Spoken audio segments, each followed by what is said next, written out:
Dulu aku pernah main game Pokemon Quest. Jadi masa pergi 7-Eleven tu, anak aku minta beli mainan ni. Since aku pernah main game dia dekat Switch, so aku pun layankan lah. Ada 8 jenis Pokemon yang kau boleh dapat daripada kotak ni. Dia macam blind box juga, tapi dia pasang-pasang, kira block toys.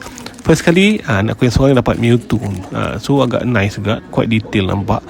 Comel gila. Pokemon Quest ni sangat best juga lah game dia kalau kau pernah main. Anak aku yang seorang tu, Adam, dia main sampai dia delete semua karakter aku yang lain. So agak sedih juga lah. Tapi apa, aku dah move on. Dia tak kerti buka pula. Kita try buka, tengok apa ada. Dia tak ada secret rare. So dia ada 8 Pokemon saja yang kau boleh dapat. Dan anak aku lagi seorang ni pun dapat Pokemon yang kurang menarik lah, sebab dapat Poliwag. Kalau perasan, dia punya detail compare dengan Mewtwo tadi sangat berbeza lah. Yang ni lagi simple lah, sebab dia kotak je kan.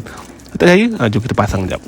Anak aku pasang ni sekejap gila, sebab dia petak je. So macam mudah gila. Ada kaki, ada ekor dan petak. So Poliwag dah settle. Kita tengok yang anak aku lagi seorang, macam huru-hara juga nak pasang sebab Mewtwo kan. Nampak tu banyak gila block toys dia. Agak kesian kat lah tengok dia. So dia bila dah siap, nampaklah segmented dia, comel jugalah. Tapi macam compare dengan Pokemon lain, aku rasa Mewtwo ni paling detail rasanya. Yang paling mudah aku rasa Voltop tu. Kau tahu Voltop dia petak je, tak ada apa-apa yang special pun. Cuba komen sikit mana yang kau suka. Much care.